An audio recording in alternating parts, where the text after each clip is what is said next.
Você já imaginou como seria o relacionamento perfeito? Dois seres em sintonia absoluta. Ela ama os mesmos filmes que você, prefere o mesmo restaurante, tem as mesmas opiniões políticas, a mesma visão de mundo, os mesmos sonhos. Raramente discutem porque, afinal, não há o que discutir quando dois pensam exatamente iguais. Um paraíso, certo? Um refúgio de paz em meio ao caos do mundo. É assim que você imaginou o amor.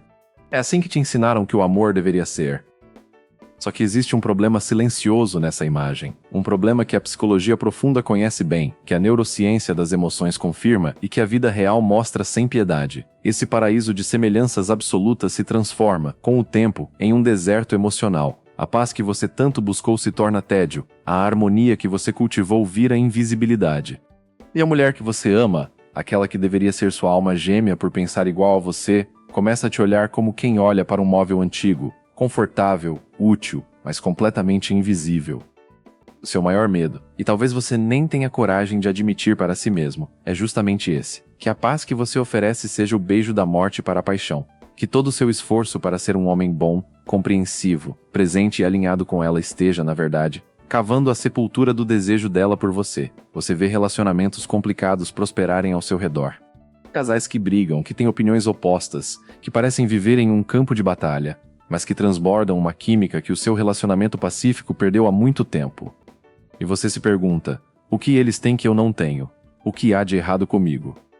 Não há nada de errado com você, há apenas uma verdade que ninguém te contou. A atração não se alimenta de semelhança, ela se alimenta de tensão. A corrente elétrica que mantém o desejo aceso não passa por fios perfeitamente alinhados e em completa sintonia. Ela precisa de diferença de potencial, precisa de dois polos opostos, precisa de um positivo e um negativo. Precisa, exatamente, daquilo que você tem evitado a vida toda: a oposição.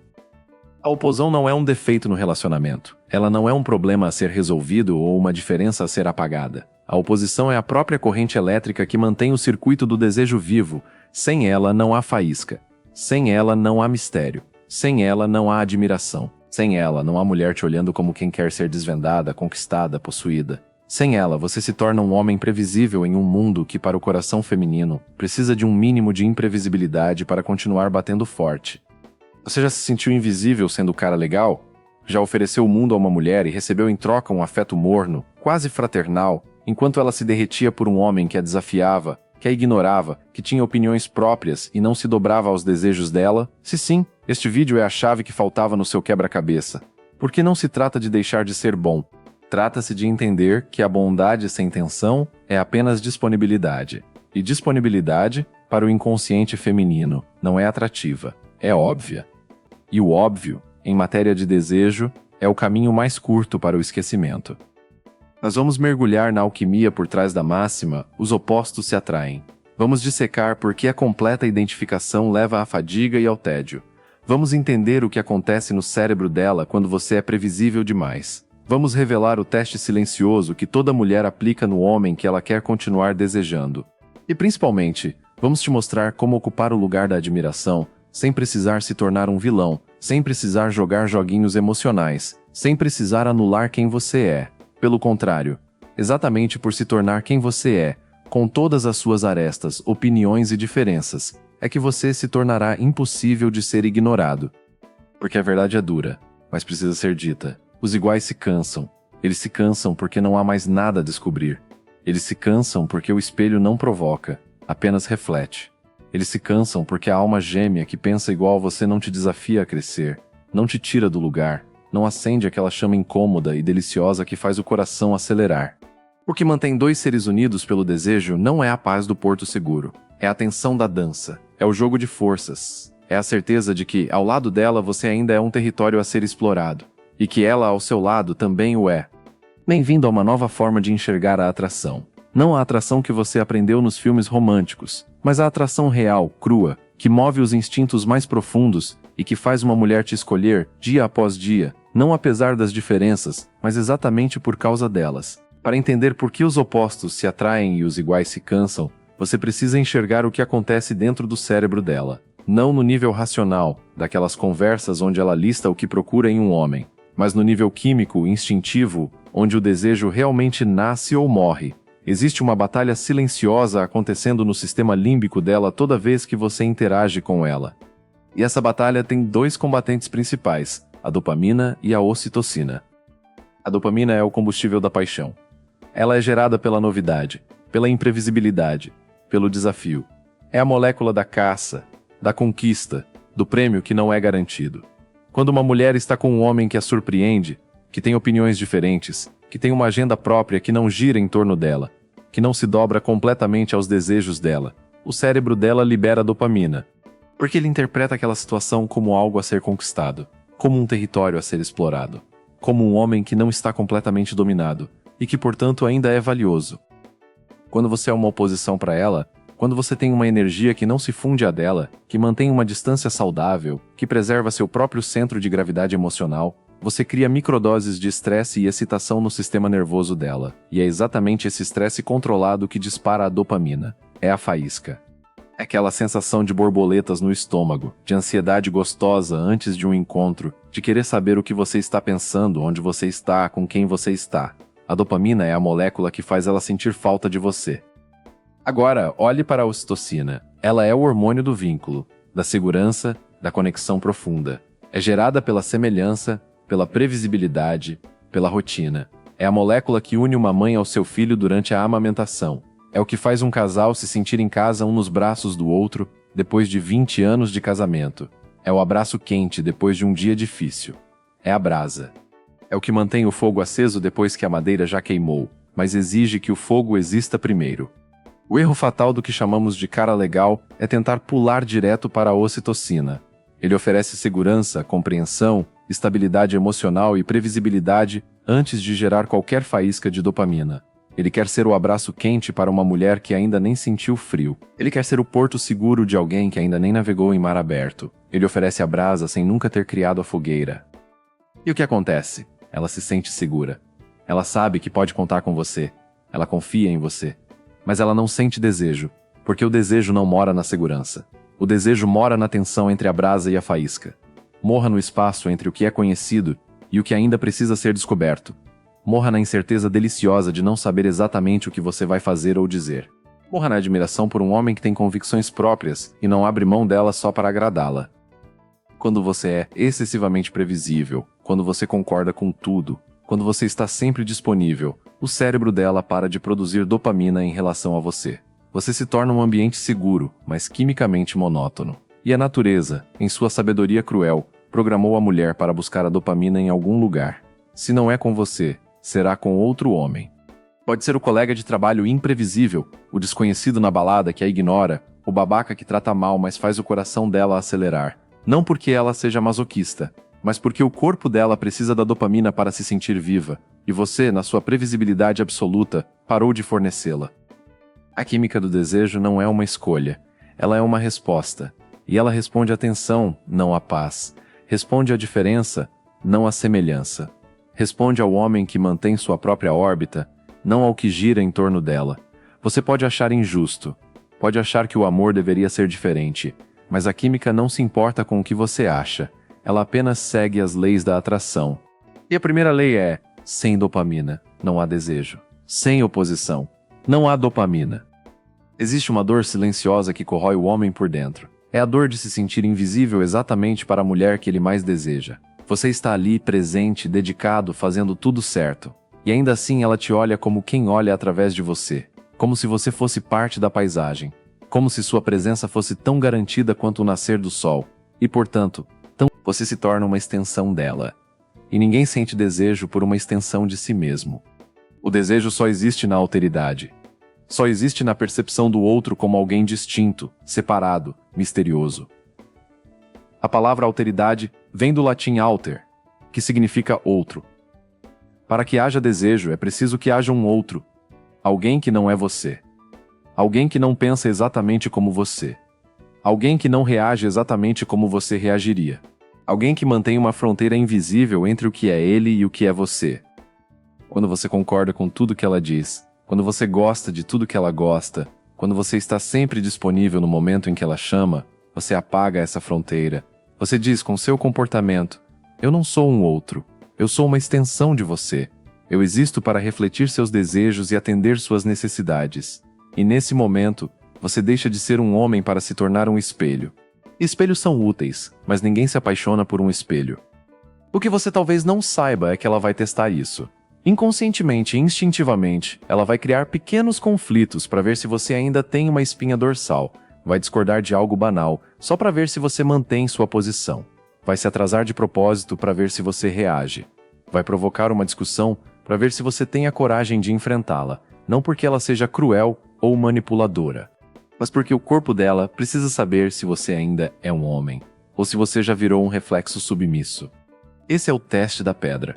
Ela joga uma pedra no lago da relação para ver se a água se movimenta. Se você engole, aceita, releva e continua ali, imóvel, ela conclui que o lago está morto, que não há profundidade, que não há reação, que não há homem, e aos poucos, sem nem perceber, ela perde o respeito por você.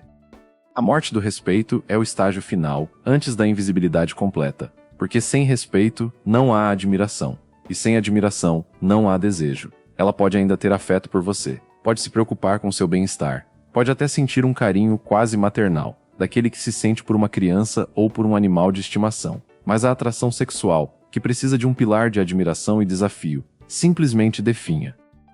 Você se torna o móvel confortável da sala, a poltrona onde ela se senta depois de um dia cansativo, o abajur que ilumina o ambiente sem exigir nada em troca. Imóveis, por mais confortáveis que sejam, não provocam arrepio, não fazem o coração acelerar, não ocupam os pensamentos dela durante o dia, não são a razão pela qual ela se arruma, se perfuma, se prepara para a noite.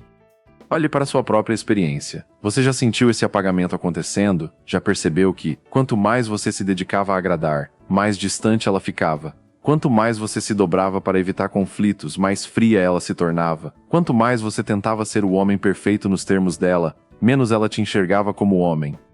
Não é culpa sua. Você foi ensinado que amor é entrega, é disponibilidade, é fusão. Ninguém te alertou que a entrega sem limites dissolve a identidade, que a disponibilidade absoluta elimina o mistério, que a fusão completa apaga a individualidade, e que sem individualidade não há dois, e sem dois não há dança, e sem dança só resta o silêncio do tédio. A psicologia profunda, especialmente através do trabalho de Carl Jung, nos revela algo fascinante sobre a atração humana. Existe uma lei silenciosa que rege nossas escolhas amorosas, uma lei que opera completamente fora da nossa consciência. É a lei da projeção da sombra. E ela explica, talvez como nada mais explica, por que você se sente magneticamente atraído por certas pessoas e por que certas mulheres se sentem irresistivelmente atraídas por você exatamente pelos motivos que você considera seus defeitos. A sombra, no pensamento junguiano, é tudo aquilo que reprimimos em nós mesmos. São as características, desejos e potenciais que nossa educação, nossa família ou a sociedade nos ensinaram a rejeitar. Se você foi criado para ser forte, sua sombra pode conter a vulnerabilidade. Se foi criado para ser controlado, sua sombra pode conter a espontaneidade caótica. Se foi criado para agradar, sua sombra pode conter a agressividade necessária para se impor. A sombra não é necessariamente negativa, ela é apenas desconhecida. É a parte de nós que não iluminamos. Quando você encontra alguém que personifica exatamente aquilo que você reprimiu em si mesmo, algo acontece no seu inconsciente. Você não sente apenas atração. Você sente um magnetismo quase irracional, uma sensação de completude, como se aquela pessoa tivesse a chave para uma porta que você nunca conseguiu abrir dentro de si. Agora aplique isso à dinâmica entre você e uma mulher. Se ela é excessivamente organizada, controladora, meticulosa, se passa a vida planejando cada detalhe, a sombra dela provavelmente contém espontaneidade, caos criativo, desordem saudável. E quando ela encontra um homem que vive exatamente nessa energia, que é desorganizado, impulsivo, que segue seus instintos sem planejar, ela não vê um defeito. Ela vê a liberdade que ela nunca se permitiu. O defeito dele é, para ela, a personificação da sua própria sombra. E isso é magneticamente atraente. O contrário também é verdadeiro. Se você é extremamente racional, contido, emocionalmente controlado, sua sombra provavelmente contém paixão desenfreada, vulnerabilidade, entrega. E você vai se sentir atraído por mulheres que vivem exatamente nesse lugar, mesmo que racionalmente você critique a instabilidade emocional delas. A oposição que atrai não é um erro cósmico, é uma tentativa do psiquismo de se completar. É o inconsciente buscando, através do outro, integrar as partes de si mesmo que foram abandonadas no caminho. É por isso que os iguais se cansam. Quando você é muito parecido com alguém, não há projeção, não há sombra a ser integrada. Vocês dois estão iluminando exatamente as mesmas áreas da psique, e as sombras de ambos permanecem igualmente reprimidas, igualmente distantes. O relacionamento se torna uma câmara de eco, onde as mesmas luzes refletem nas mesmas paredes, sem criar profundidade, sem criar tensão, sem criar crescimento. O tédio não vem da falta de amor, vem da estagnação de um jogo onde ambos já conhecem todas as jogadas. O segredo para manter o magnetismo não é tentar ser o oposto dela em tudo. Isso seria artificial e insustentável. O segredo é habitar plenamente o seu próprio polo energético, com todas as suas características, inclusive aquelas que você considera defeitos. É a tensão entre o seu jeito de resolver problemas e o dela. É a diferença na forma de ver o mundo que gera conversas intermináveis e admiração mútua. É a certeza de que, ao lado dela, você ainda é um território a ser explorado. E ela para você também. Quando você para de se esconder, quando para de tentar se encaixar no molde do que ela supostamente quer, quando ocupa seu lugar no mundo com todas as suas arestas, você se torna um gatilho de projeção para ela. Você se torna alguém que desperta nela não apenas desejo, mas uma curiosidade profunda, quase espiritual, sobre si mesma. E uma mulher que se sente mais completa ao seu lado não troca isso por nada. Existe um padrão oculto em toda a dinâmica de desejo que funciona como uma lei da física emocional. É o fluxo e refluxo do interesse, o movimento pendular entre a presença e a ausência, entre a proximidade que conecta e a distância que intriga. Você pode não ter percebido, mas a atração não é um estado constante. Ela é uma onda. E como toda onda, ela precisa de um movimento de vai e vem para existir. Se você tenta segurar a onda, ela se quebra na areia e desaparece. Pense na atração como um elástico esticado entre você e ela. Quando você está sempre perto, sempre disponível, sempre acessível, o elástico fica frouxo. Não há tensão, não há energia potencial acumulada. A conexão existe, mas é frouxa, é morta. É como um abraço sem aperto, como uma conversa sem profundidade, como um olhar sem intensidade. Agora imagine o que acontece quando você se afasta. Não por manipulação, não por joguinho emocional, mas porque você tem seu próprio mundo para cuidar. Você tem seus amigos, seus hobbies, sua missão, seus objetivos. Você tem lugares onde ela não entra, pensamentos que ela não controla, momentos que pertencem apenas a você. Quando você se afasta para habitar esses lugares, o elástico se estica. A distância aumenta. E com ela, a tensão.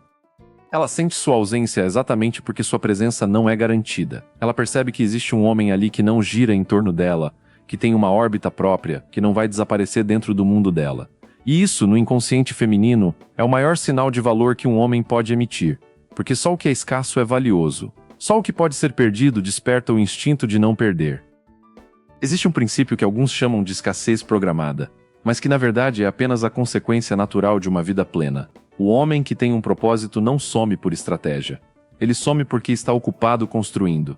Ele se afasta porque tem compromissos consigo mesmo. Ele fica inacessível porque existem áreas da sua vida que exigem concentração, silêncio, isolamento temporário.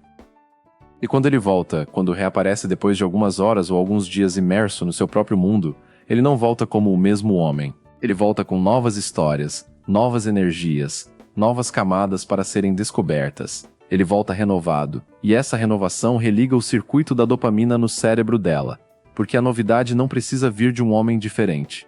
Pode vir do mesmo homem, em diferentes estados, em diferentes momentos, em diferentes profundidades. A natureza, em sua sabedoria ancestral, já mostrava esse padrão muito antes de você existir. Observe o pavão. Ele não passa o dia inteiro desfilando sua cauda na frente da fêmea. Ele exibe, se afasta, exibe novamente. A cauda dele é um símbolo de exuberância, mas também de custo.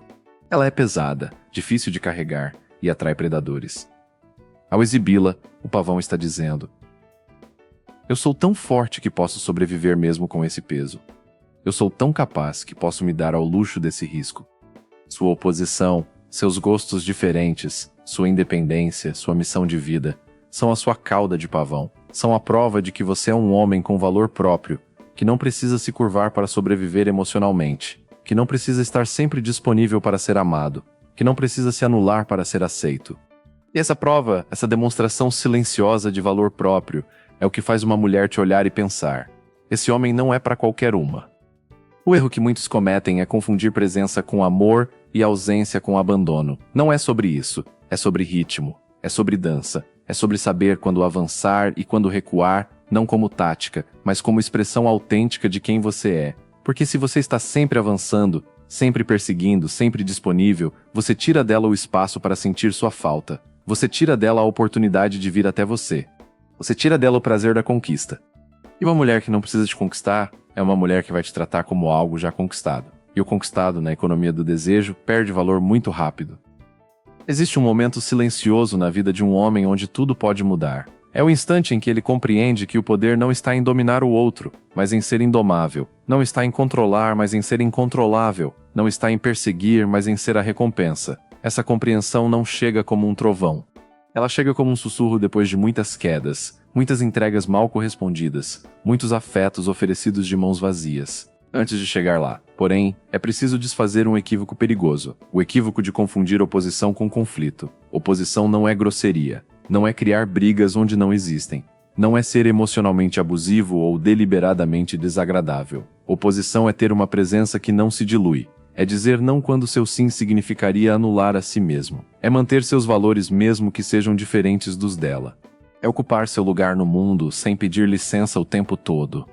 O conflito destrutivo é quando dois lutam para ver quem desaparece primeiro. A oposição criativa é quando dois permanecem inteiros, e por isso mesmo podem se encontrar de verdade. Você não precisa criar problemas. Você precisa apenas não fugir deles quando suas convicções estão em jogo. A mulher testa isso inconscientemente, não por maldade, mas por um instinto mais antigo que a própria linguagem. Ela precisa saber se você é um homem que consegue navegar pelas diferenças sem desmoronar. Se você consegue manter seu centro de gravidade emocional quando ela discorda de você. Se você continua de pé quando os ventos sopram contra. Não porque ela queira te ver sofrer, mas porque o corpo dela precisa de um líder, não de um seguidor. Precisa de um homem que aponte direções, não de um que apenas concorde com as direções que ela aponta. Quando você mantém sua posição sem agressividade, sem rancor, sem necessidade de vencer o debate, apenas com a firmeza tranquila de quem sabe o que é e o que quer, algo muda no olhar dela. Você não gera um conflito. Você gera admiração. Você mostra uma força que ela não encontra em si mesma. E a admiração para a mulher é a porta de entrada do desejo. Pense na última vez que você viu uma mulher falando de um homem com os olhos brilhando. Ela não dizia, ele faz tudo o que eu quero. Ela dizia, ele é firme nas convicções dele. Ou ele me surpreendeu. Ou ele não teve medo de me perder. O que brilha nos olhos dela não é a submissão dele. É a solidez. É a certeza de que ali existe um homem que não vai se quebrar nos primeiros obstáculos. A partir desse lugar, a dinâmica se inverte. Antes você corria atrás da validação dela. Passava horas decifrando sinais, tentando adivinhar o que ela queria, se moldando para ser aceito. Agora, sem que você precise fazer nada além de ser quem é ela quem começa a se perguntar se é digna da sua atenção, se é interessante o suficiente para manter seu interesse, se tem valor para ocupar um espaço na sua vida cheia. Você deixa de ser o prato feito servido na mesa, esperando para ser consumido. Você se torna um restaurante com fila de espera. Aquele lugar onde não se entra fácil, onde é preciso merecer, onde a experiência não é para todos. E o que acontece com um restaurante que tem fila na porta? As pessoas querem entrar mais ainda. Querem descobrir o segredo. Querem fazer parte desse seleto grupo que conseguiu uma mesa. A inversão de poder não é sobre manipular, é sobre ocupar seu lugar. É sobre entender que você não precisa ser tudo para todos. Precisa ser inteiro para si mesmo. E a mulher que percebe isso, que sente isso na sua presença, não vai embora. Ela se aproxima, não para te consumir, mas para ser acolhida por alguém que não precisa dela para se sentir completo. Esse é o paradoxo final da atração por oposição. Quanto menos você precisa dela, mais ela quer estar com você. Quanto menos você se dobra, mais ela se inclina na sua direção. Quanto menos você persegue, mais você é perseguido. Chegamos até aqui percorrendo um caminho que vai contra tudo que você aprendeu sobre relacionamentos. Você descobriu que a paz que tanto buscou pode ser o túmulo do desejo, que a química da atração exige tensão, não harmonia, que sua previsibilidade, por mais confortável que seja, pode te tornar invisível, que a mulher projeta em você a sombra dela. E é exatamente nas suas diferenças que mora o magnetismo. Que a distância e a proximidade precisam dançar em ritmo saudável. E que o poder verdadeiro não está em dominar, mas em ser indomável. Agora chegou o momento de juntar todas essas peças em uma imagem única. O momento de curar a ferida que talvez te acompanhe há anos. A crença de que você não é suficiente, de que precisa se moldar para ser amado, de que ser bom é a única moeda de troca no mercado da afetividade. A cura não está em se tornar um bad boy, não está em imitar homens que tratam mulheres com desprezo, não está em jogar joguinhos emocionais ou em adotar uma postura artificial de superioridade. A cura está em se tornar você mesmo em sua plenitude, em resgatar as partes que você escondeu para ser aceito, em ocupar suas opiniões sem medo, em manter seus valores sem negociação, em ter uma missão tão clara que ela não precise ser anunciada, porque transborda da sua presença. O homem completo não é aquele que não tem falhas, é aquele que conhece suas falhas e não se envergonha delas. Não é aquele que agrada a todos, é aquele que sabe quem merece sua gentileza. Não é aquele que nunca se entrega, é aquele que se entrega sem se dissolver. A atração por oposição não é uma regra de jogo que você precisa decorar. É um princípio universal, tão antigo quanto a própria criação. Observe o ímã. Ele tem dois polos, um positivo, um negativo. Se você tentar juntar dois positivos, eles se repelem. Se tentar juntar dois negativos, também se repelem. A atração só acontece quando os opostos se encontram. É a diferença que gera a corrente. Observe a bateria. Ela tem dois terminais. Um positivo, um negativo. Se você ligar positivo com positivo, não há energia. Se ligar negativo com negativo, também não há. A corrente elétrica, que acende luzes e move motores, só passa por um circuito que tem diferença de potencial. Só existe onde há oposição. No amor e na atração, a corrente do desejo segue a mesma lei. Ela só flui onde há tensão criativa entre dois mundos diferentes que se escolhem, não apesar das diferenças, mas exatamente por causa delas. Porque são as diferenças que mantêm viva a curiosidade, que alimentam a admiração, que renovam a descoberta, que impedem que o outro se torne previsível, óbvio, esquecível. Não busque uma alma gêmea que seja seu reflexo no espelho. Busque uma parceira que seja seu complemento. Alguém que te desafie a crescer onde você é pequeno, que te inspira a olhar para onde você não olha, que te ama não pelo que tem em comum, mas pelo que você é capaz de agregar ao mundo dela justamente por ser diferente. E para encontrar essa mulher, o trabalho mais importante não é sair procurando, é se tornar um homem completo, com gostos definidos, com valores inegociáveis, com uma missão que te move, com uma presença que não precisa de permissão para existir. Porque quando você ocupa esse lugar, a polaridade magnética que emana de você atrai naturalmente. Não pelo esforço, mas pela autenticidade. Não pela busca, mas pela presença. Os iguais se cansam. Eles se cansam porque não há mais o que descobrir. Eles se cansam porque o espelho só reflete, nunca surpreende. Eles se cansam porque a paz sem tensão é apenas vazio disfarçado de tranquilidade. Mas os opostos, quando se encontram no equilíbrio certo, quando cada um mantém sua essência sem invadir a do outro, quando a dança entre a proximidade e a distância é respeitada, quando a admiração mútua substitui a necessidade de controle, esses opostos acendem uma chama que o tempo não apaga. Uma chama que não precisa de combustível externo porque se alimenta da própria diferença. Uma chama que ilumina sem queimar, que aquece sem sufocar, que dura porque nunca deixa de ser redescoberta. Agora você sabe, agora você entende, agora a escolha é sua, continuar se apagando para ser aceito ou ocupar seu lugar, e deixar que quem é digna da sua chama se aproxime dela.